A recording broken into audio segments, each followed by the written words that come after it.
আপনারা বলেন বড় মাছ 30 টাকা দিয়ে কি পাওয়া যায়? এই দৃশ্যটা আমি দেখি, আমার নজরে পড়ে, ওনার কাছে আমি ছুটে যাই। টাকা আছে ওটা? টাকা নাই? টাকা নাই?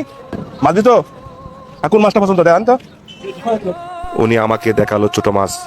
আমি বললাম, আপনি বড় মাছ নেন, সমস্যা কি? টাকা আমি দেবো। টাকা ছাড়া মাছ কেউ দিত না। হ্যাঁ, আমি দিই টাকা। হ্যাঁ, কত ভাই?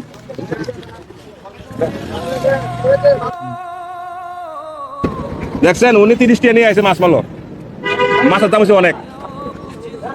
তরকারি কিনবা না? তরকারি লাগতো না? লাগবো 1 2 3 4 500।